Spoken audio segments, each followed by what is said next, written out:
Բարև ձեզ, եթերում հիմնահարցն է, մեր հյուրն է Երևանի քաղաքապետարանի տրանսպորտի վարչության նախկին պետ Էդգար Գալստյանը։ Բարև ձեզ, պարոն Գալստյան։ Բարև ձեզ։ Շնորհակալ եմ մեր հրավերը ընդունելու համար։ Նմանապես, Պարոն Գալստյան, շնորհակալ։ մայրաքաղաքում խցանումները շարունակում են լուրջ խնդիր լինել քաղաքացիների համար,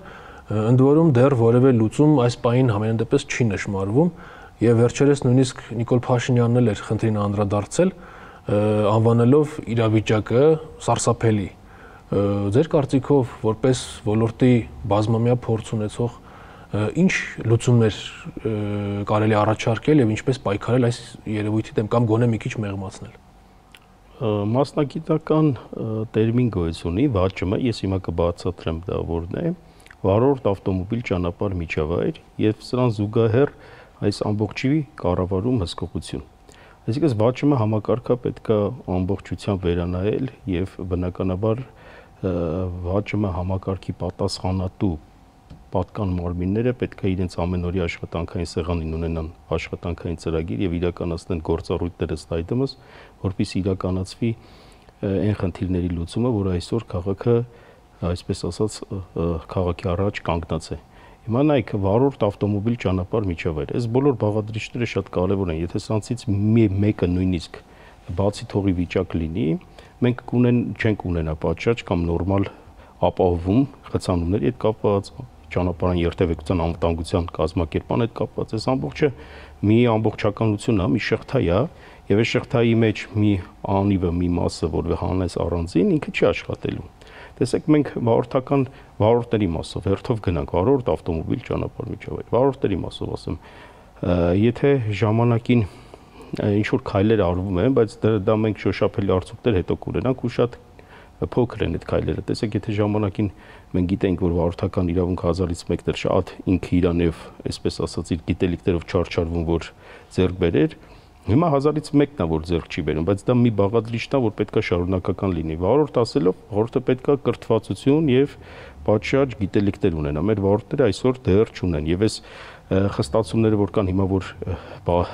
այսպես ասած զարթուղի ճանապարհներով 1000-ից մեկն է արդեն կարողանում ձեռք բերի, բայց դրա արդյունքը մենք հետո կտեսնենք։ Սա վարորդների մասով, ես հակիրճ եմ ասում։ Ավտոմոբիլների մասով մենք ունենք բավականաչափ մաշված փոխադրամիջոցներ, տրանսպորտային միջոցներ եւ թեթև մարդատար մեքենաներ եւ բեռնատարներ եւ ինչի՞ չէ նաեւ հասարակական տրանսպորտ։ Ճիշտ է, հասարակական տրանսպորտում բարեփոխումները կան, բայց մենք գիտենք, որ հասարակական տրանսպորտում, օրինակ եմ ասում, կան դեռևս հնամաշ մեքենաներ, տրանսպորտային միջոցներ, օրինակ ժամկետանց 5-եր ավտոբուսներն են, տրոլեյբուսներն են կամ բոլորիս հայտնի փոխադրամիջոցներ տաքսի, որոնք հնամաշ-մաշված են ու ամեն օրվա գրաֆիկով իրականացնում են փոխադրումներ։ Այս մեքենաները խնդիր է, մենք սրա հսկողություն ինչպես պետք է անենք, բնականաբար տեղզնության առաջերտին կայանների միջոցով ու խիստ հսկողություն, ստեղ ունենք ամբողջությամբ բացի վիճակում է։ Դու գիտեք, որ պատշաճ տեղզնություն մեքենաները չեն անցնում։ Եթե մենք այս խալխուլ տրանսպորտային միջոցները, որոնք օրական քաղաքում երթևեկում են եւ ամեն մի ստից փոքր ինչ չնչին խոչընդոտի դեպքում ստեղծվում է վթարային իրավիճակ կամ պատահարներ, կանգնում են փողոցի մեջտեղում, այո, խցանումները շարունակվում են, նրանք ամեն օր շարքից դուրս են գալիս, փողոցի մեջտեղում շարքից դուրս են գալիս, դրանից հետո գիտեք, արդեն եթե ոչ կիլոմետր, ապա կիլոմետրերով, հա, սկսում է արդեն խցանում տեղ ունենալ։ Այսինքն այստեղ պետք է այդ մեքենաների նկատմամբ շատ ուշադիր, շատ մեծ հսկողություն, որպեսզի այդ մեքենաները ուղղակի դուրս չգան գից։ Տեսեք, մենք մի բաղադրիչ լուծեցինք այդ մասով, ընդհանրապես ձմեռային անվադողերի մասով, որ ինքեզ վերջերս ընդունվեց, խստացվեց, որ նոյեմբերի 15-ից մինչև մարտ ձմեռայինով, նույնիսկ ժամանակին դա էլ չկար։ Այսինքն մարդիկ դուրս էին գալիս ամառային անվադողերով, ստեղծում էին խցանումներ, խնդիրներ եւ այլն։ Ես դա մի փոքր բան եմ ասում։ Ածանցյալ ինչքան խնդիրներ կա անելու, բայց մենք այնքան դանդաղ ենք անում ու այնպիսի դանդաղությամբ ենք շտապում, որ ես ուղղակի ապշում ու զարմանում եմ։ Սա հստակ ավտոմոբիլների մասով։ Հիմա վաճումը մենք ասեցինք, վարորդ ավտոմոբիլ ճանապարհ միջավայր։ Հիմա եկանք ճանապարհների մասով։ Ճանապարհների մասով տեսեք, մեզ մոտ շատ անմխիթար վիճակ է։ Մենք անընդհատ կարկատան ենք անում, անընդհատ վերանորոգում ենք, որոնք իրենց հերթին բերում են խցանումների, իսկ վարորդների մասով ինչ են, այսպես ասած, այդ փոսերը շրջանցում են վարորդները, ստեղծվում է վթարային իրավիճակ։ Վարորդների լեզվով ասած կամ ժողովրդական, որ ամեն օր ասվում է, ինչ են ասում, փոսերից փախցնել։ Մենք լուրջ խնդիր ունենք ճանապարհային, լուրջ։ տեսեք մենք դիտահորեր ունենք, որ մի քանի մոտ խորություն ունի դիտահորը։ Եվ բոլոր վարորդները մեխանիկորեն, ես ինքս էլ որպես նաև վարորդ շրջանցում էր։ Խուսափում ենք եւ չենք պատկերացնում, որ զուգահեռ մեզ երթևեկում է մեր այլ մեքենա, եւ մենք ինչ ենք անում, մեխանիկորեն ուղղակի քեզ մոտ ստացվում է Պարզ օրինակ եմ բերում ճանապարհներից, վատ վիճակից։ Եվ այսպես ասած վարորդների լեզվով ասած փախցնում են, շրջանցում են փոսերը ու զուգահեռ երթևեկող մեքենաների համար ստեղծում են ուրեմն կոնֆլիկտային կետ եւ ճանապարհատրանսպորտային պատահար։ Հետևանքը ունենք, այն ինչ ունենք խցանումներ։ Ես դա ճանապարհների մի մասով եմ ասում։ Չեմ ասում զուգահեռ, որ մենք ավտոմոբիլների մասով ասեցինք, ես էլ մի ացանցիալ ասեցի, չէ՞ որ ավտոմոբիլները օրինակի համար վատ վիճակում են կան մեքենաներ, բայց մեքենա քանակի մասին էլ ավտոմոբիլ, այդ ՎԱՃՄ համակարգի մեջ ավտոմոբիլի քանակն էլ է ինքն իրեն ասում։ Ցանկացած զարգացած երկիր իր մեքենա աճը հաշվի առնելով քաղաքները, նրանք զուգահեռ մտածում են այդ չափ կամ դրան մոտ ըստ հաշվարկի ճանապարհափողոցային ցանցի մակերեսների ավելացում։ Պատկերացրեցիք ինչ եմ ուզում ասեմ, որպեսզի ճանապարհափողոցային ցանցի մակերեսը պետքա զուգահեռ աճի ավտոմեքենաների թվի աճի հետ։ Մեզ մոտ չի աճում, դա էլ է խնդիր։ Ոչ մենք ճանապարհներին դեռ կգանք, բայց ես ուզում եմ նաև միջավայրից խոսենք, հետո միջավայր ասենք, վարորդ ավտոմոբիլ ճանապարհ, հիմա գանք միջավայրի մասին։ Տեսեք միջավայրը, մենք բավականին միջավայրը լուրջ խնդիր է ստեղծում։ Մենք ունենք հասարակական տրանսպորտի կանգառներ, կրպակներ, ճանապարհային նշաններ, հետիոտնային անցումներ, նյութ պահպանապատեր, նյութ ջերսիներ, որոնք բացարձակ խանգարում են։ Էլ չեմ ասում օրինակի համար շատ գովազդային վահանակներ, օրինակ, մեկ օրինակը բերեմ, որը բավականին խնդիր է ստեղծում,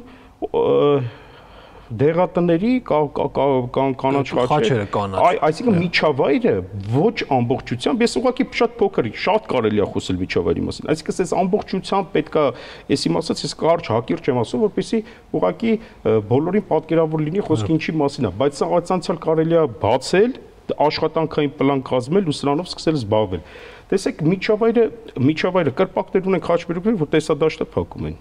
գովազդային վահանակներ ունենք, որ փակում են։ Այսինքն միջավայրը նպաստավոր չի։ Տուրիստական են մեծ մինիվենները, ճանապարհները փակում են, մայթերը փակում են, հատկապես կենտրոնում։ Այո։ Մենք ունենք ծառի ճյուղեր, որ ուղղակի մեծ տրանսպորտային միջոցները, որոնք ավտոբուսներն են, այդ ծառի ճյուղերի պատճառով իրենք երթևեկում են երկրորդ շարքով, որպեսզի չվնասեն իրենց բարձր մեծ տրանսպորտային միջոցը, ու գրեթե առաջի երթևեկելի գոտին մնում է ազատ, եւ ծանրակաշ մեծ բեռնատարները երթևեկում են կամ ավտոբուսները երթևեկում են երկրորդ գոտիով։ Այսինքն սա միջավայրը չի նպաստում, որպեսզի անվտանգ երթևեկություն ապահովի, իսկ անվտանգ եթե երթևեկություն չկա, խցանումներն ու ամբողջությամբ ամեն ինչ արդեն տեղից ածանցյալ պատրաստ է ոչ նպաստավոր պայմաններ քաղաքի համար։ Ամեն դեպքում մենք տեսնում ենք, որ քաղաքային իշխանությունը ժամանակ առ ժամանակ ինչ որ միջոցներ տեղային, ես կասեի, միջոցներ կիրառում է։ Օրինակ 2 տարի առաջ, մոտավորապես 2 տարի առաջ գիտենք, որ կարմիր գծերի վճարը 10 պատիկից ավել անգամ բարձրացրեցին, որպեսզի կենտրոնը բեռնաթափվի, բայց մենք տեսնում ենք, որ օրվա այն հիմնական են պիկ ժամերին միևնույն այդ կարմիր գծերի վրա կանգնել հնարավոր չի, տեղ չկա, այսինքն այդ խնդիրը դրված խնդիրը չլուծվեց եւ միջոցներն իրենց նպատակին չծառայեցին։ Օրինակ կարող ենք ենթադրել, որ սա իրականում բյուջեն լցնելու խնդիր էր հետապնդում եւ ոչ թե կենտրոնը բեռնաթափելու։ Ես չասեմ բյուջեն լցնելու կամ բան։ Հիմա ես ասեմ ենթադրություններ արդեն բնականաբար բոլորը կարող են հանգիստ անել։ Եթե մենք հենց հիմա կրկնակի նորից դարձնենք կարմիր գծերը, ես ձեզ վստահեցնում եմ, որ կարմիր գծերի վրա ունենալու ենք այն պատկերը, ինչ որ այսօր ունենք։ Ինչի համար։ Որովհետև կարմիր գծերը թանկացնելով, հա, մենք այլ ընտրանք չառաջարկելով հասարակական տրանսպորտ, որ մարդ գա մինչև Երևան մուտք գործել, ինչ որտեղ իր մեքենա կանի ու հասարակական տրանսպորտով կարմիր գծեր կենտրոն չմտնի, կարմիր գծերի վրա չկանգնի, որովհետև թանկ է։ Այլ ընտրանք չունի։ Եթե մենք նույնիսկ թանկացնենք, էլի նա չունի այլ ընտրանք գնալու է կանգնի։ Այսինքն, կարմիր գծերի միայն գումարով բարձրացնելով մենք միամտություն կլիներ, որ այս խնդիրը կլուծվեր։ Եթե որևիցե մեկը մասնագիտորեն արհեստավարժ մարդ լինի, երբեք չի կարող պնդել, որ գումար բարձրացնելով կարող է լուծել խնդիր։ Լուծումը հետևյալն է. պետքա մարդ այլ ընտրանք ունենա։ Ես որպես քաղաքացի, եթե այլ ընտրանք չունեմ, ինչքան էլ բարձրացնեն, ստիպված մի ճար պետք անեմ, մտնեմ կենտրոն ու կայանեմ։ Ես պետք է այլ ընտրանք ունենամ, որպեսզի այլ ընտրանքի հետ զուգահեռ ես ծանր ու թեթև անեմ, որն է ավելի ճիշտ, այսինքն այլ ընտրանք կա, որ դու կարաս տրանսպորտով ազատ քո ուզած տեղը հասնես եւ այլ ընտրանք կա, կարմիր գծերի վրա կանգնես ու վճարես։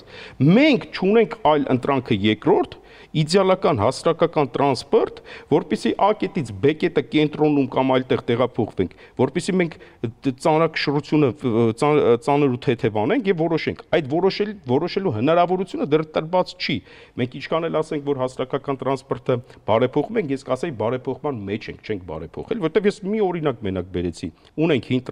տրոլեյբուսներ, ունենք հին ավտոբուսներ ժամկետանց, որոնց ժամկետները երկարացնենք։ Դրանք պակաս խնդիրներ չեն առաջացնում, իրենց խափանման, տեսնում եք ինչքան վթարներ է տեղի ունենում։ Խնդիրներ չեն առաջացնում, հետեւաբար նաև քանակը իրենց չի ապահովում, հետեւաբար ես ուզեմ չուզեմ, ինչքան էլ չբարձրացնեն, ես չեմ կարող այդ հասարակական տրանսպորտից իմ ուզած գրաֆիկով օգտվեմ, որպեսզի իմ ամբողջ օրվա գրաֆիկը կազմած աշխատանքային վերջացնեմ։ Հետեւաբար ինչքան էլ թանկացնեմ, պետքա ստիպված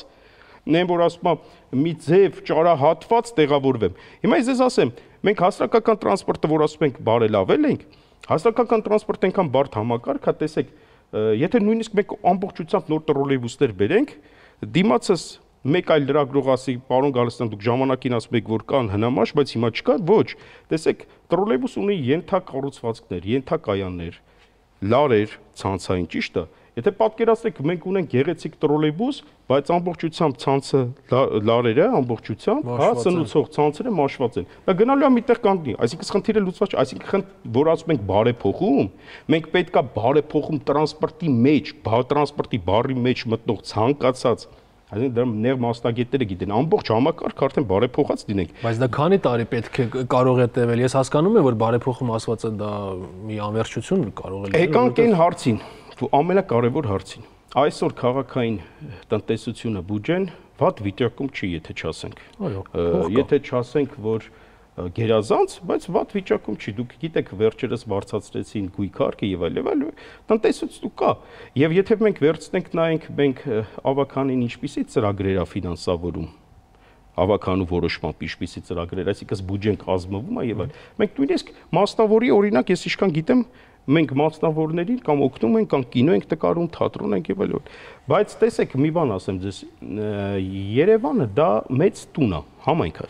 Այսինքն ֆունդամենտալ բաները թողած երկրորդական։ Հիմա ես ասեմ, ես եթե բնակարան եմ կառուցում, առաջերտին ոչ թե կահավորանքի մասին եմ մտածում, այլ առաջերտին անվտանգության։ Օրինակ, լարերն եմ ծածկում, որպեսզի, հա, բաց չլինի, ասենք անվտանգությունը։ Հիմա ճանապարհային երթևեկության կազմակերպումը այսօր ցանկացած քաղաքային տնտեսության եւ այդ խցանումները, ես որ ասում եմ երթևեկության կազմակերպում եւ անվտանգություն, շեշտը թող հասկանալի լինի, որ խցանումներ եւ մնացած։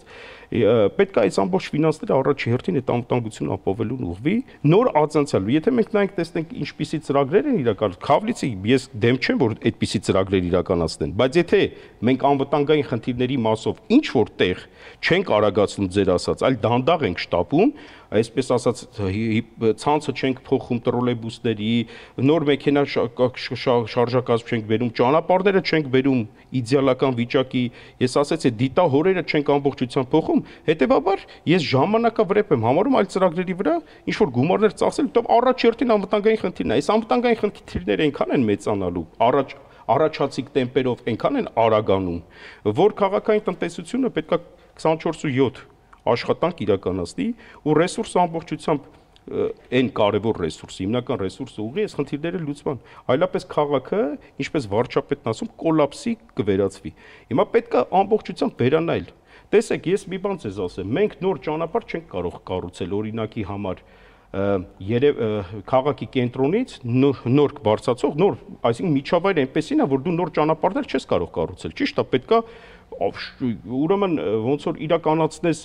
քանդման աշխատանքներ ամբողջությամբ այսօրվա շենքերը եւ այլ, այսինքն այսօրվա միջավայրում այնքան կարևոր շատ չնչին գումարներ, չասեմ չնչին, բայց շատ ռացիոնալ գումարներ ծախսելով կարելի է խնդիրը լուծել։ Ես օրինակը բերեմ, բոլորդ էլ երթևեկում եք տեսել եք։ Ես զարմանում եմ մինչև հիմա որ չեն արել։ Միաստիկյան պողոտան այս վերջերս են ասֆալտապատել մի քանի ամիս առաջ։ Ես զարմացա, որ Նյու Ջերսիները, այսինքն բաժանարար պատնեշը, բաժանարար պատը մնացել է մինչև հիմա խորհրդային միության հաշվարկներով կառուցված գոտիների համար նախատեսված հաշվարկով մնացած այդ Նյու Ջերսիները մնացել է։ Այսինքն 3 գոտի մի կողմից էր բարձրացող թևը դեպի Նորք Միաստիկյան պողոտա, 3 գոտի մյուս կողմից իջտող։ Դա ժամանակին հաշվարկով արել են այդ բաժանարար պատը կառուցել էին։ Հիմա այդ բաժանարար պատը մենք հասկանում ենք, որ նոր ճանապարհներ ենթակառուցվածքներ կառուցել, ուղղակի սարսափելի մեծ գումարներ է եւ քաղաքային տնտեսությունը, այդ ամբողջ բնակային ֆոնդը եւ այլ մնացած ֆոնդերը, սեփականությունները պետքա ուրեմն օտարվի եւ այլն։ Դա հեռանկարային բան ենք ասում, անավանդ մեր ֆինանսական միջոցներով, բայց շարժական Նյու Ջերսի կար, կարող է այդ հանել էդի։ Տեսեք, առավոտը բարձրացող թևը լրիվ ազատ է, իջտող դա ամբողջությամբ ծանրաբեռնված։ Այսինքն ճկունն է։ Այսինքն Նյու Ջերսիներից պատկերացեք շարժական Նյու Ջերսի է։ Այո, շարժական այդ Նյու Ջերսին գալիս է առավոտյան մի գոտի ավելանում է իջտող թևը, շարժական, որը մեծ ծախսեր չի, նոր ճանապարհներ չեն կառուցում։ Եվ նույնը օրինակ, եւ հակառակը երեկոյան ժամերին քաղաքից բարձրացողն է նոր այո, նույն ձևի Նյու Ջերսին հակառակ ուղղությամբ է։ Այսինքն դա կոչվում է դարձափոխային երթևեկություն։ Ես զարմանում եմ, մինչև հիմա մենք նոր ասֆալտապատում արեցինք ու սա չանդրադարձանք։ Սա ամենակարևոր խնդիրներից մեկն է։ Նույն ասեմ Ծովակա Լիսակովի պողոտան, Նյու Ջերսիներով ամբողջությամբ պարփակված, ճիշտ է, առավոտյան Էջմիածնից, ուրեմն Արմավիրից եկող հոսքը այնքան շատ է եւ հարավ-արևմտյան թաղամաս եւ այլ ուղակի Ամերիկայի դեսպանատան հատվածում միշտ խցանումներ եւ այլ իսկ հակառակ ուղությամբ եկող մեքենաները բավականին ազատ միշտ նույնիսկ մի գոտիով կարան երթևեկել այդ դեպքում Նյու Ջերսին գնում է հակառակ կողմ գոտիների քանակ ավել եւ հակառակ երեկոյան Նյու Ջերսին գնում է մի կողմ հիմա նոր ճանապարհներ չկառուցելու կներեք չկառուցելու նոր ճանապարհներ չկառուցելու նոր ծրագրեր այսպիսի տեխնիկական միջոցներ չօգտագործել ու անընդհատ ասֆալտապատել, թարմացնել, դրանով ես վստահեցնում եմ ձեզ, մենք չենք թեթևանա, երթևեկությունը չի կարող։ Ժամանակին, երբ որ դուք պաշտոնավարում եք, նման առաջարկ ներկայացրել եք, եղել է եւ ինչ պատասխան եք ստացել։ Մենք առաջարկել ենք եւ այդ ուղղությամբ արդեն իսկ հենց կոնկրետ Միաստիկյան պողոտայի մասով մենք ունենք, որ այո, Նյու Ջերսիները պետքա հանվի, այո, այդ բաժանարար պատը պետքա հանվի եւ դա շարժական պետքա լինի եւ դա մի հատ տրանսպորտային միջոց առավոտյան մտնում է այդ իր համապատասխան սարքը ամրացված ինքը կարում ասած վերևից բարձրանալ ներքև եւ հակառակ ուղղությամբ ինքը տեղափոխում է աճ եւ ձախ ուղղությամբ եւ դա լուծելի հարցեր մենք առաջինը նախատեսել ենք որ Միաստիկյան պողոտան անենք եւ այդ ծրագիրը ոչ մեկ չի ասել ոչ կամ ես ինչքան գիտեմ դա պետքա շարունակվեր իսկ դրա համար եմ ասում երբ որ այս վերջերս մի քանի ամիս առաջ ամբողջությամբ պողոտան ասֆալտապատեցին, զարմացա, որ այդ պատը թողել է։ Նույնիսկ այդ պատը կարելի էր անել, մի այլ բան էլ ասեմ։ Գծանշումով անել, ու այդ գծանշումով արդեն դարձափոխային երթևեկություն է կոչվում, պատկերացրիք։ Դարձափոխային պետք չէ Նյու Ջերսի լինի։ Դարձափոխային, այսինքն երեկոյան փոխվում է, դարձափոխվում է գոտի ավելանում,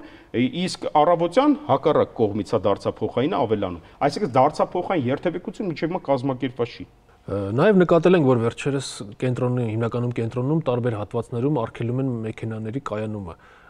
Սա կօգնի այդ խնդրի լուծման ինչ-որ չափով կնպաստի, թե սա այլ նպատակ է հետապնդում եւ որքանով է այն աշխատում այդ սխեման։ Ես նոր ձեզ ասացի հետեւյալը. ցանկացած բան, այդ թվում երթևեկության մեջ, եթե արգելում ես, այլ ընտրանք չես առաջարկում, այլ ընտրանքը չես ասում, որ նա,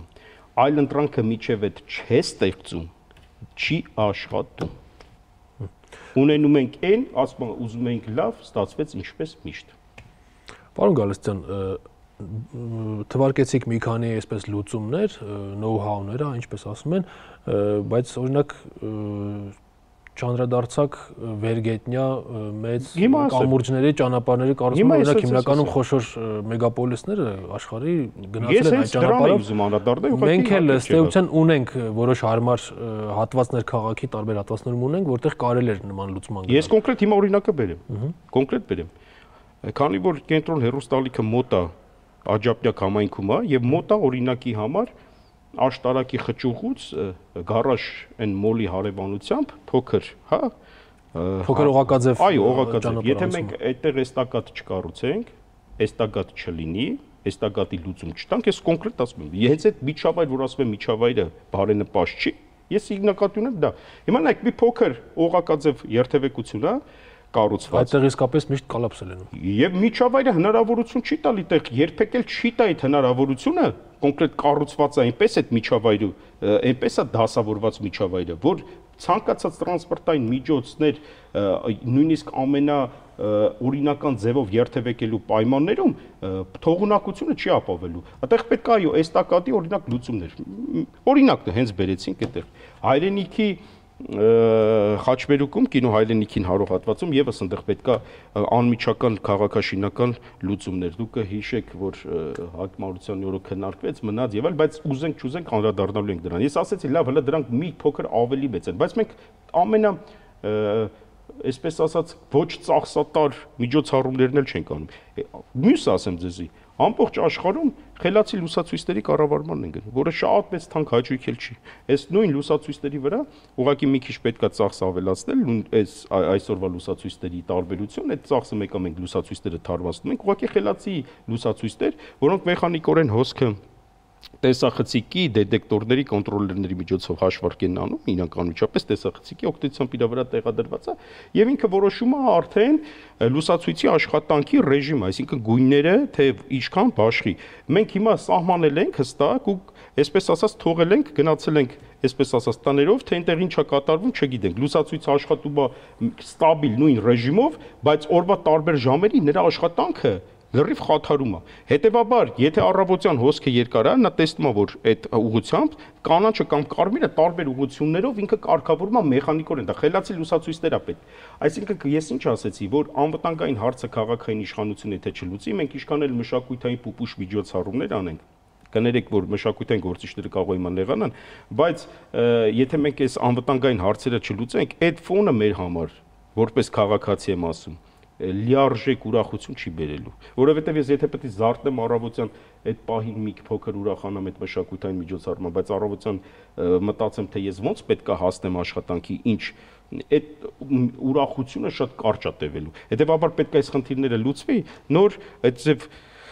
այլ խնդիրների անցնենք, էլի այսպես ասած, պուպուշ խնդիրներին։ Երկար ժամանակ աշխատել եք պետական կառույցում եւ մի այսպիսի խնդրել ենք մենք բախվում, դա որոշումների թե դանդաղ կայացումն է եւ թե հետո դրանց ել ավելի դանդաղ իրականացումն է։ Տեսեք, արդեն քանի տարի խոսում են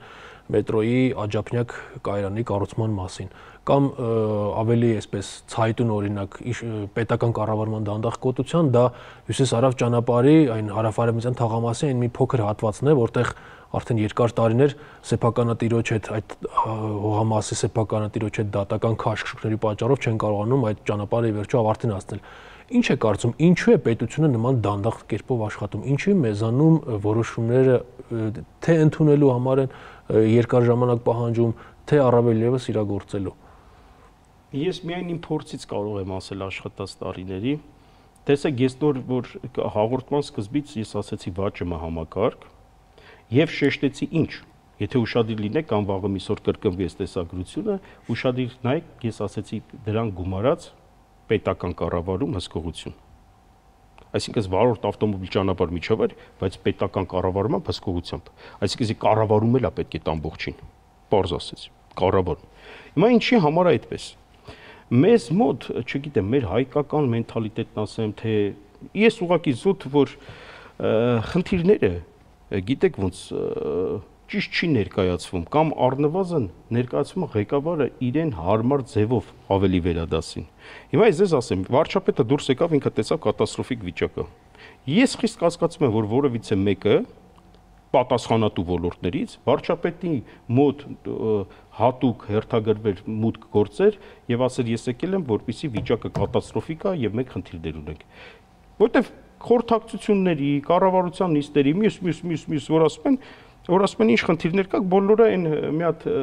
գլուխը տպաստելու ամեն ինչ լավ է եւ այլ, հետո վերջում դանակը ասում է ոսկորին, նոր կամ պետք է վարչապետը տեսնի ինչպես դպրոցների շինարարության ժամանակ, հա, թերի շինարարությունը, բայց միջև այդ զեկուցում էր, որ ամբողջությամբ ճիշտ ասես, այն որ ասում է գլուխները տպացած, այս սրանից երբ որ պետական համակարգ ընդհանրապես դուրս գա, ես իմ փորձից եմ ասում, երբ որ մենք դրանից դուրս գանք, այլ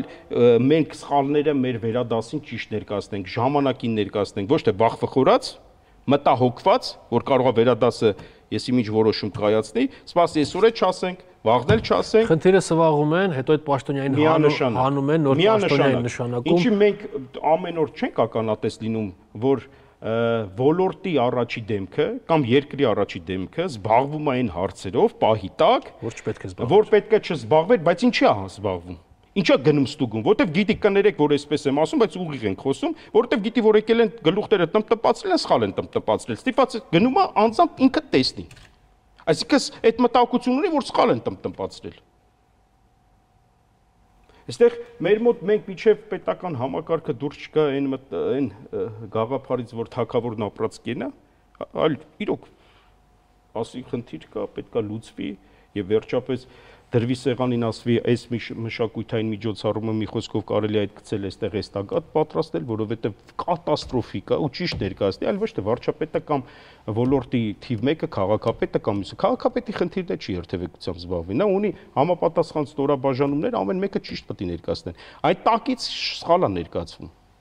Ես անկեղծ եմ ասում, ներքևից։ Մասնակետը սխալ է ներկայացնում պետին, պետը այսպես, որ ամեն ինչ լավ է, մենք լավ ենք աշխատում,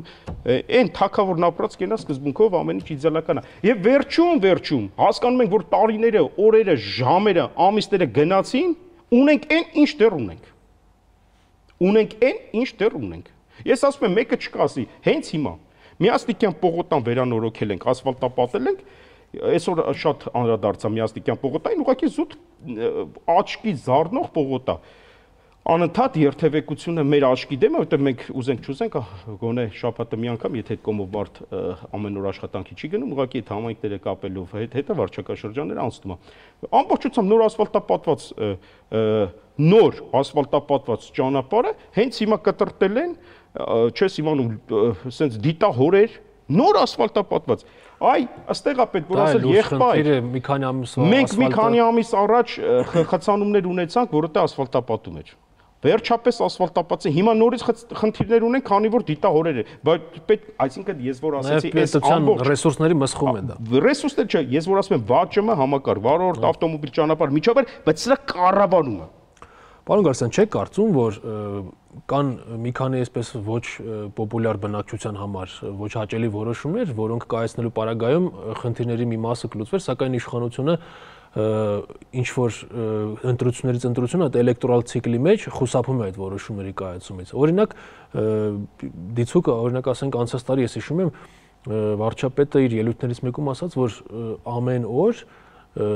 Երևան է մտնում 600,000-ից ավել մեքենա։ Իսկ այս վերջերս մեր զրույցի սկզբում այդ հիշատակված նրա հայտարարությունը, որ ասաց վիճակն աղետալի է, այնտեղ նա մատնանշելով հատկապես էլեկտրական մեքենաների մեծ տեմպերով ներմուծումը, նաև որոշակի ակնարկ արեց, որ դա էլ է նպաստում խցանումներին։ Այսինքն կարող ենք ենթադրել, որ ինչ որ մի փուլում իշխանություններն ուզած-չուզած պետք է որոշակի սահմանափակումներ մտցնեն մեքենաների ներկրման կամ հին մեքենաների այստեղ տեղում շահագործման առումով, ինչը եւս բազմաթիվ քաղաքացիների հաճելի չի լինի, բայց դա կբերի որոշակի լուծման։ Լուծման չի բերի։ Այսինքն մենք արգելելով որևէ լուծման դա ուրիշ տեղեր բերում է լուծման։ Դասական վերցնում են օրինակը, տեսեք, Ճապոնիայում կամ Սինգապուրում։ Վերցնենք Սինգապուրի օրինակ, կոնկրետ եմ ասում։ Նրանք ունեն շաբաթը կենտ օրերին կենտ համարներով մեքենաներ մտնում, որի բախտի բերման պատահմամբ դու ունես կենտ համարով մեքենա, կենտ օրերը դու կարող ես երթևեկել, զույգ համարները, որը զույգ է, զույգ օրերը դու չես կարող։ Այնտեղ աշխատի դա։ Բերնեք վերցնեք այդ դասական լավ կլասիկ օրինակը Երևանում Կիրառի ոչ ինչի համար, որովհետև դա դնելուց առաջ իրանք մեխանիզմներ են ստեղծել, լավ այդ զույգ համարներով մեքենայի տերերն ինչ պիտի անեն։ Այսինքն այն խնդիրների հարցերի պատասխանը տվե վերջացրել են, նոր անցել են դրան։ Հիմա արգել ենք ոստիկան որ վերահսկել։ Եկեք արգել ենք, արգելում ենք միանշանակ ճիշտ եք ասում, մենք գնալու ենք այդ ճանապարհով, բայց լուծումները տալուց հետո են անում այդ հարցերը, ոչ թե copy paste են անում, հետո ասում են մեր մոտ չաշխատի։ Իհարկե չի աշխատի, որտեղ մենք այլ ընտրանքները պետքա դնենք, ուղենք, շտկենք, հետո սկսենք արգելել։ Ես միշտ ասել եմ, իմ խորհրդակցությունների ժամանակ էլ, երբ որ ինձ առաջարկել եղեք, կամ ես եմ առաջարկել, ասել եմ, մինչև այլ ընտրանքը չգտնենք, արգելել բալը դնենք, արգելում ես այն դեպքում, երբ որ այլ ընտրանք առաջարկում ես։